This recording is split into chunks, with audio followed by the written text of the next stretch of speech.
프랑스 루브르 박물관에는 매년 1000만 명의 관람객이 찾아옵니다. 그중 80%의 사람들이 이 작품을 보기 위해 박물관에 오는데요. 가로 53cm, 세로 77cm. 이 작은 그림을 보기 위해 하루에도 2만 명이 넘는 사람들이 2시간씩 줄을 서서 기다립니다. 방탄 유리로 둘러싸여 있는 이 작품 앞에만 별도의 경비원까지 배치되어 있죠. 세계에서 가장 유명한 걸작, 모나리자입니다.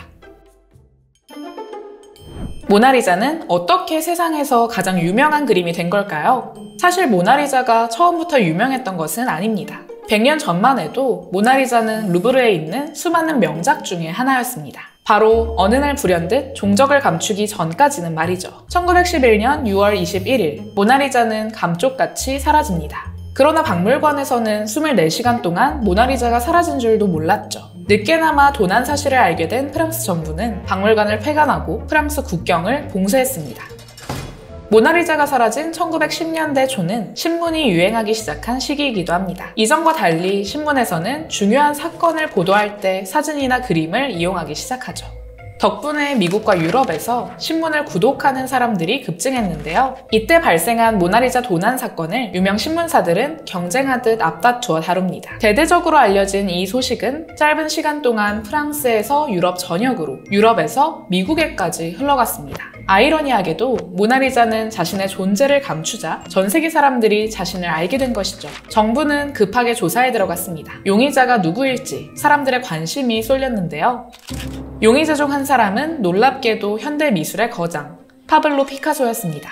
피카소가 루브르 박물관에서 작품을 훔쳐 팔았던 사람에게 조각상을 구매한 적이 있었기 때문이죠. 피카소는 증거 불충분으로 풀려났지만 이 사건 이후 모나리자에 대한 사람들의 관심은 극에 달했습니다. 레오나르도 다빈치가 그리고 파블로 피카소가 훔친 작품, 모나리자에 붙은 이 타이틀은 사람들이 모나리자에 더 열광하게 만들었습니다. 당시 암시장에서 모나리자의 위작이 어마어마한 가격에 팔렸던 것을 보면 이를 알 수 있죠.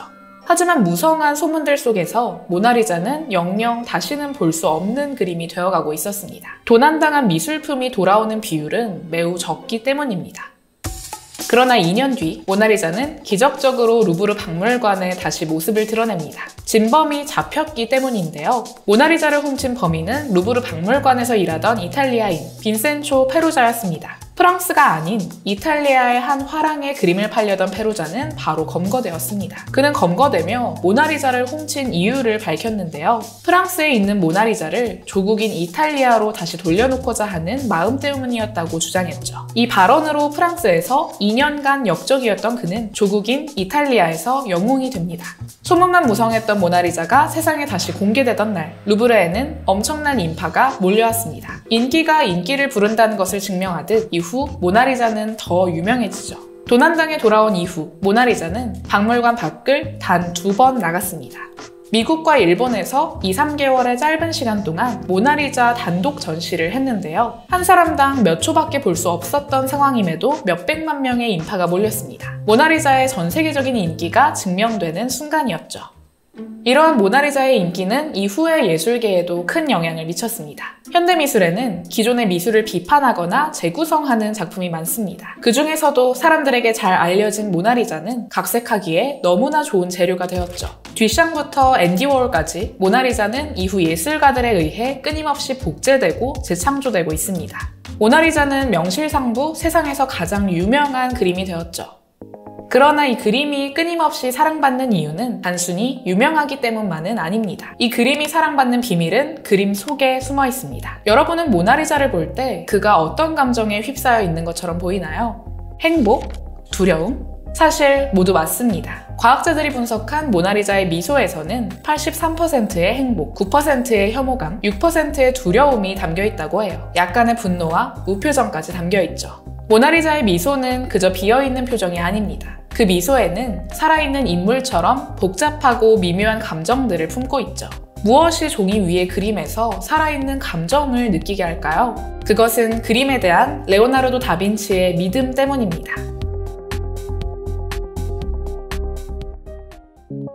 다빈치는 인체의 오감 중 시각을 가장 고귀하고 중요하게 여겼습니다. 호기심이 많고 다재다능했던 그는 화가이자 발명가, 건축가, 그리고 해부학자이기도 했는데요. 다빈치는 그림 아이디어뿐만 아니라 자신의 발명품과 해부한 신체의 모습마저 모두 스케치로 남겼습니다. 그는 지식을 그림으로 시각화하는 것이 세계를 이해하는 데 도움을 준다고 생각했죠. 따라서 그에게 그림은 단순히 현실의 외형을 따라 베낀 것이 아니었습니다. 그에게 그림은 진실에 가까운 대상의 본 모습까지 담아내는 것이었죠. 다빈치는 사람의 본질이 감정이라고 생각했는데요. 따라서 그의 초상 화가로서의 목표는 인물의 외형뿐만 아니라 정신과 감정마저 고스란히 담아내는 것이었습니다. 그의 그러한 믿음은 초상화의 새로운 판도를 만들었습니다.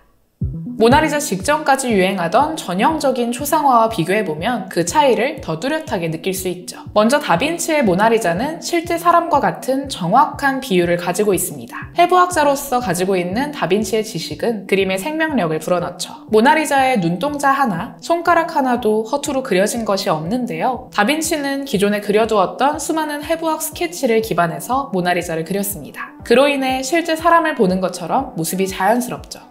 두 번째로, 다빈치는 선을 사용하지 않았습니다. 사실 인간의 몸에 완전한 직선은 존재하지 않습니다. 대신 무수히 수많은 곡선들로 구성되어 있죠. 다빈치는 얼굴과 머리카락을 구분지을 때 선을 한 번 날카롭게 긋는 대신 다른 방법을 연구했습니다. 그는 경계를 구분하기 위해 30번 이상의 얇은 덧칠을 했죠. 덕분에 스푸마토라는 기법이 탄생했습니다. 이태리어로 푸모는 연기를 뜻합니다. 얼굴의 끝이 직선으로 댕강 잘리는 것이 아니라 연기처럼 그림자 속으로 사라지는 것을 의미하죠.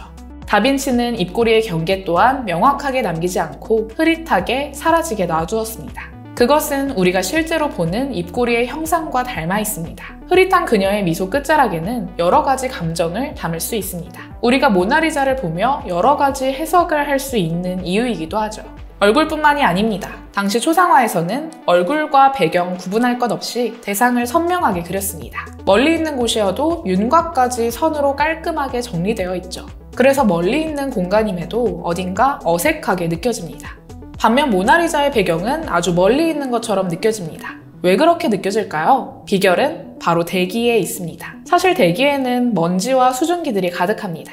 그래서 멀어질수록 대기 때문에 대상의 세세한 질감은 사라지고 모습이 흐릿해지죠. 다빈치는 이 대기까지 그린 겁니다.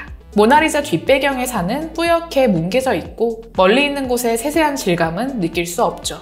그래서 인물과 딱 닿아 있는데도 한눈에 아주 멀리 있는 풍경처럼 보이게 됩니다. 그의 이러한 노력이 모나리자를 더더욱 눈앞에 실제로 존재하는 인물처럼 느껴지게 하죠. 마지막으로 다빈치는 관람객의 시선까지 설계합니다. 당시의 초상화는 귀족 계급만 누릴 수 있었습니다. 그래서 초상화로 개개인의 감정을 드러내기보다는 엄숙한 권위를 드러내고자 했죠.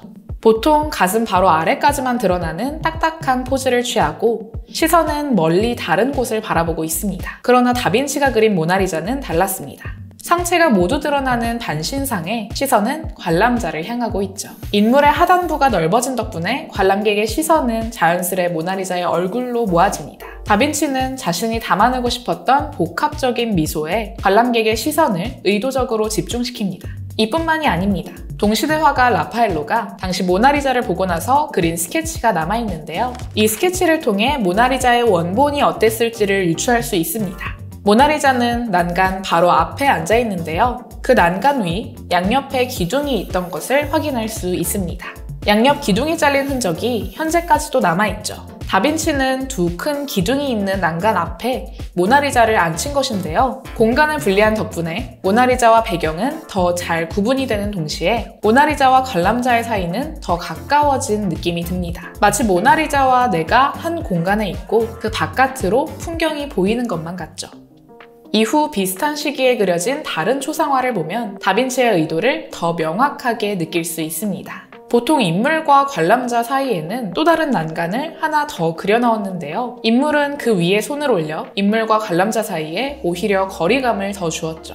다빈치가 그린 모나리자는 관람자를 똑바로 바라보면서도 관람자 사이에 가로막는 것이 없습니다. 따라서 그의 바람대로 우리는 모나리자에게 한 발짝 더 다가서서 그의 표정은 어떤 의미인지, 그는 어떤 사람인지를 고민하게 됩니다. 모나리자가 만들어진 지 500년이 넘었지만 여전히 그는 사람들의 호기심을 자극합니다. 다빈치가 모나리자일 것이라는 이야기부터 모나리자의 눈에서 암호를 발견했다는 뉴스까지. 사람들은 그림이 아닌 모나리자라는 인물 자체를 알고 싶어 하죠. 모나리자는 현대 예술가들에게도 영감이 됩니다. 모나리자는 미국 유명 팝가수 비욘세의 뮤직비디오에 출연해 2억 뷰가 넘는 조회수를 기록했고 1988년 한국에서 조용필이 부른 모나리자는 아직까지 회자되며 많은 사랑을 받고 있죠. 모나리자는 우리와 계속해서 맞닿아 있습니다. 당신이 실제로 모나리자 앞에 서면 당신이 어느 위치에 서 있든 모나리자의 눈이 따라와서 당신을 보는 것 같은 느낌을 받을 수도 있습니다. 이는 모나리자 효과라고 불립니다. 과학적으로 증명되지는 않았지만 많은 사람들이 모나리자의 앞에서 이 효과를 겪는다 말하죠. 어쩌면 우리가 맞닿아 있다고 느끼는 것은 모나리자의 눈이 아니라 어떻게든 관람자에게 살아있는 모나리자를 보여주고 싶었던 다빈치의 마음이 아닐까요? 다빈치의 바람을 담아 세상에서 가장 유명한 그림이 된 모나리자. 여러분에게 이 그림은 어떻게 느껴지시나요?